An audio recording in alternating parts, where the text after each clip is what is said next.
Hey, it's Andrew here at BTORange down in Conroe, Texas, and today on the table we have a little Weatherby rifle. It is a Weatherby, but it's not a Weatherby. So it's the Weatherby Vanguard. And Vanguards are currently in production, still in production with Weatherby. They're a little different now than when they started, and Weatherby Vanguard rifles typically get I don't want to say overlooked. That's probably not necessarily right, but they certainly do take a back door when you think of Weatherby. They're kind of a step behind the Mark V, which is what everybody thinks about when they think of Weatherby rifles. But the Vanguard's been in production now for 55 years. It was introduced in 1970 in the Weatherby line. So it can be a bit of a classic gun, and it can be a really nicely done rifle. They're nicely done rifles today. So let's talk a little bit about the history, and then a little bit about what to look for in a Weatherby Vanguard rifle, and then kind of what you'd expect to pay for one. So the Weatherby Vanguard was introduced in 1970. Prior to that time, Weatherby was all Mark V. So they were being produced in Germany by Sauer, and they were expensive. And Weatherby had Roy Weatherby, who was still in charge at the time in 1970, was wanting another option without trying to decrease the price or the quality of the Vanguard. He was wanting another option to appeal to those folks at a slightly smaller price point. So they looked to Howa Machine Company in Japan, and they were in the process of moving the Mark V rifle to Japanese production, which Howa was going to be doing. So they repurposed, or they introduced the Howa Model 1500 basic barreled action, restocked and rebadged as the Weatherby Vanguard, and that happened in 1970. And although it was less expensive than the Mark V, it was still not an inexpensive rifle. When it was introduced, it was more expensive than the Winchester Model 70 or the Remington Model 700 that were in their respective catalogs at the time. So while it was less expensive than the Mark V, it was certainly not a bargain basement gun by any stretch. So the early rifles were a little different than what we see now. Instead of having this button-style bolt release here on the back where we can just pull the bolt out like this, they had more of a Sacco-style bolt release rocker here on this side of the receiver, similar to the Seiko or Sacco rifles. And they had a fixed ejector. This left side bolt lug was slotted to accommodate the fixed ejector, and they had a guide reb on the bolt. So it was kind of similar to, very similar to the Sacco action of the time. So that changed during the 80s. By 1981, we start seeing they wanted the rifle to look more Weatherby-ish. Now, what was happening is Weatherby would get the barreled action from Howa. At the time, they were in Southgate, California, and then they moved to Atascadero, then Paso Robles, California. And then in, I think, 2017 or 18, they moved to Sheridan, Wyoming, where they are now. But at the time, they were getting the barreled actions in from Howa in Japan and then stocking them in California. And that's how the Vanguard production line was made. So they wanted the rifle, at least the action, to look more Weatherby-ish. So the Vanguard got these straight flutes with the blackening inside the flutes, and these three gas holes, vent holes here in the, got to be careful when you say gas holes, but these three vent holes here on the bolt to look more like the Mark V, to look more Weatherby-ish. And of course, the stock, when it was first introduced, was very Weatherby-like, looked like a Mark V stock. Clara walnut, highly figured, big Monte Carlo cheek piece, flared pistol grip, the whole 9 yards, looked very Weatherby-ish, and it's what Weatherby had been known for. And over the time, that kind of changed. We start seeing different grades of the Vanguard come about, and in the Mark V also. But we see basically the models come up to the VGS, Vanguard Satin, with the satin finish metal and stock. The VGX, or extra grade, which was a high gloss finish and stock.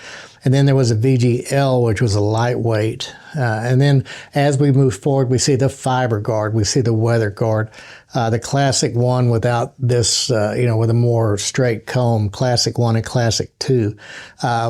As Weatherby kind of evolved and tried to incorporate a wider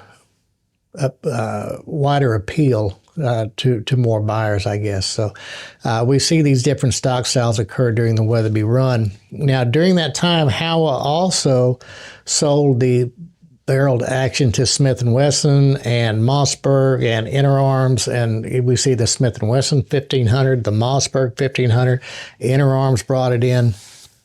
And now, and even through today, it's still sold under the Howa brand as a Howa 1500, imported by a company called Legacy Sports. So the Howa 1500 in their various stock styles is available alongside the Weatherby, a slightly different price point. So at the introduction of the Vanguard and up through the late 80s, there were no Weatherby Magnum calibers available in the Vanguard. They were non-Weatherbys. You could get Magnum stuff, 7 Remington mag, 300 Win mag, even 264 Win mag when it was first introduced, but no Weatherby Magnum calibers. And that was kind of a decision from the top. Roy Weatherby wanted to reserve those Weatherby Magnum 300, Weatherby 257, Weatherby, all those cartridges for the flagship gun for the Mark V. And although they did chamber the Mark V at 30-06, but the standard guns, or standard calibers, and the standard Magnum calibers were available in the Vanguard. In fact, that was an advertising deal at the time. We see that in advertising throughout the late 70s and early to mid 80s. It's nothing standard about this gun except the caliber. And you could get it in 243, 270, 30-06, 7 mag, 300 Win mag.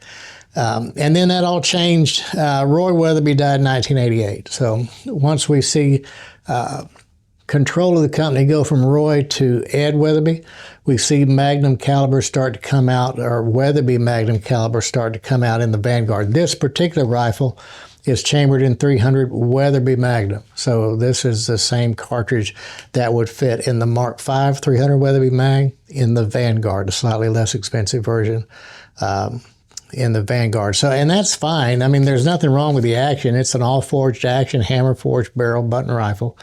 And it's fully capable of 300 Weatherby Magnum, or any of the other Weatherby Magnums for that matter, except for the super long ones that are too long for the ejection port. But that said, if you are hand loading 300 Weatherby mag, you've got to watch that cartridge overall length if you're doing it for the Vanguard, so you can clear the magazine box and things of that nature. So just be careful with that. But factory loaded ammunition, you shouldn't have a problem. So 1994 comes along. We see the Weather Guard, which was a matte finish blue and a synthetic stock, was in line, and Weatherby decided they needed a more price point version of that. So instead of making a really inexpensive Mark V, they took the Vanguard and they used an injection molded stock from Butler Creek, which is a hollow. I mean, you tap the butt stock and you just hear that it's hollow inside the butt. And they made it inexpensive. It was a Weatherby, it was a Howa 1500 Weatherby badged in a Butler Creek stock. And that allowed Walmart and big box stores to sell the gun for $399.99. And the standard Vanguard dropped from the catalog. It was no longer in the catalog. They did make a few lesser price point Mark Vs to take up some of the Vanguard slack price point wise, but other than the big box Vanguard, it was gone. up until 2003.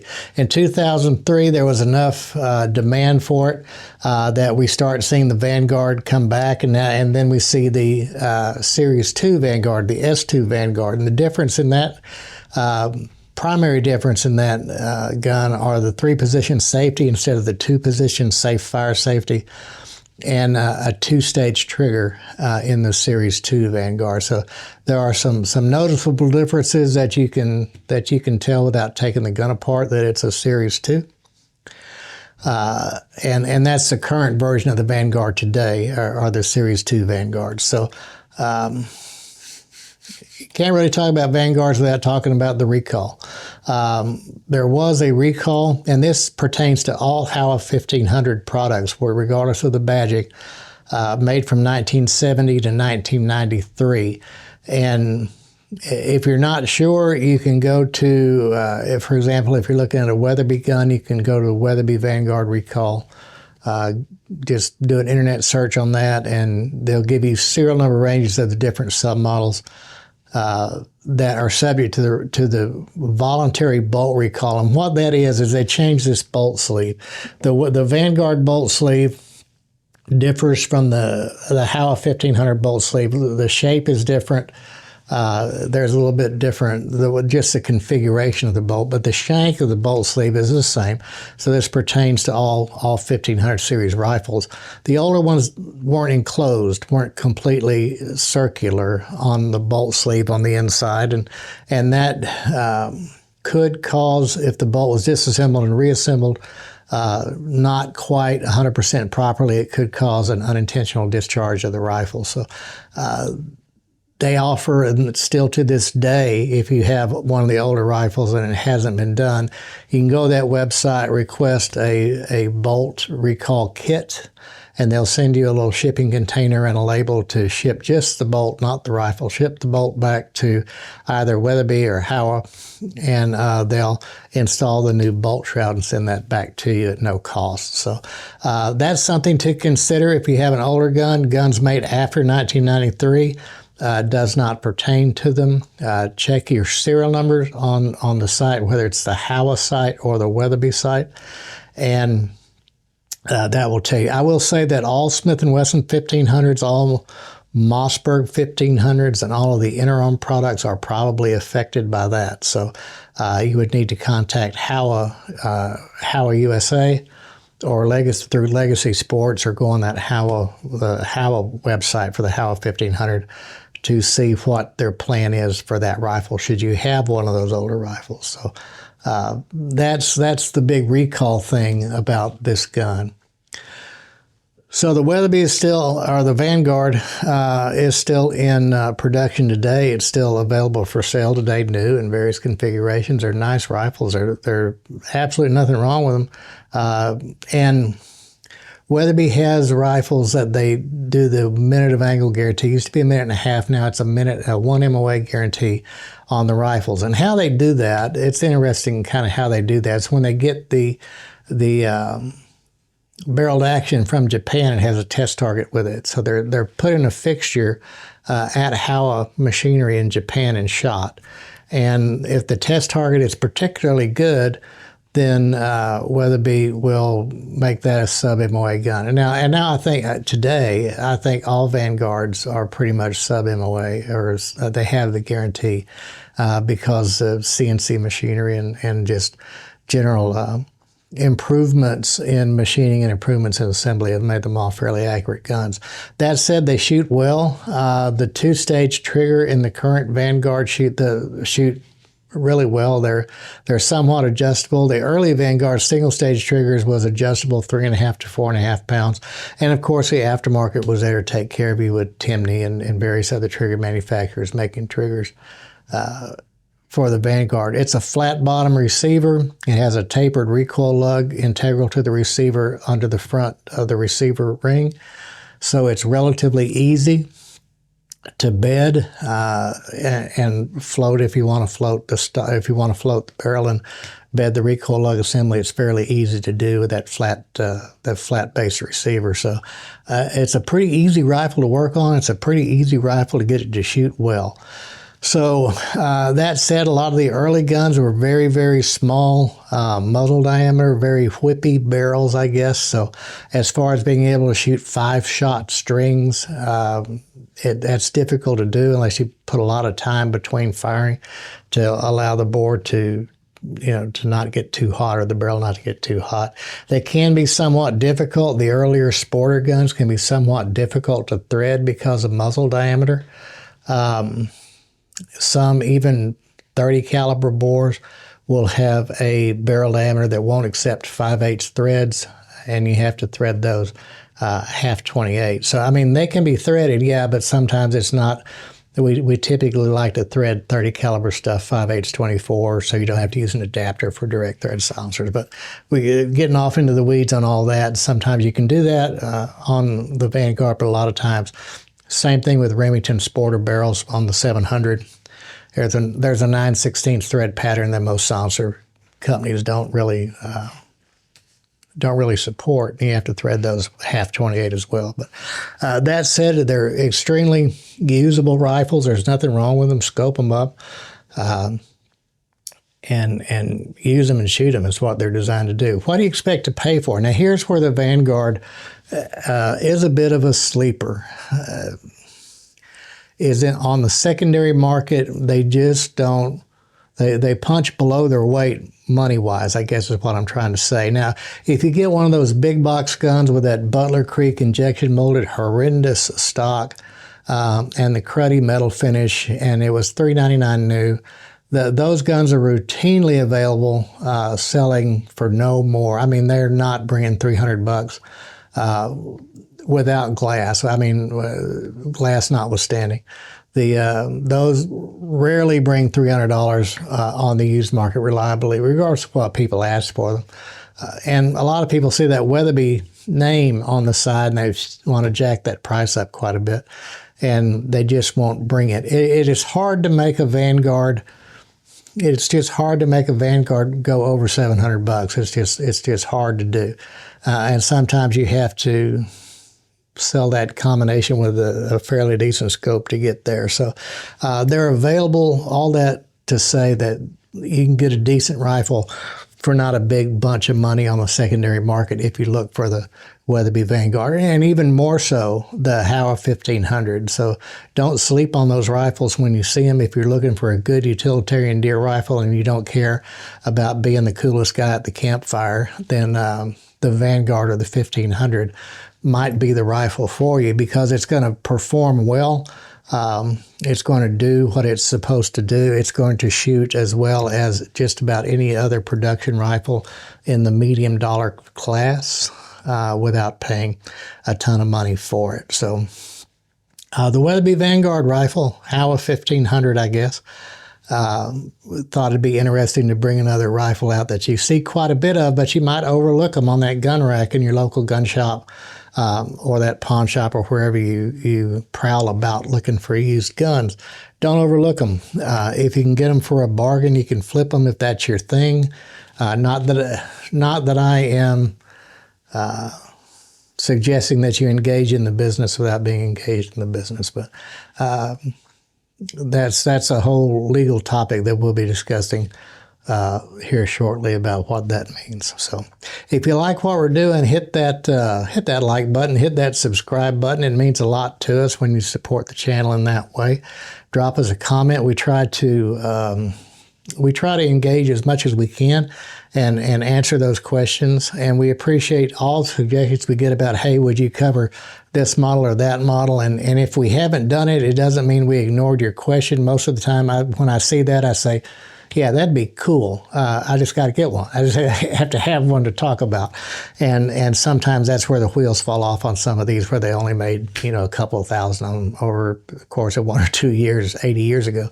It can be difficult to get. But yeah, I'd like to do all of those. So we're going to keep them coming as long as you guys keep watching, and we'll see you on the next one. Thanks. Bye.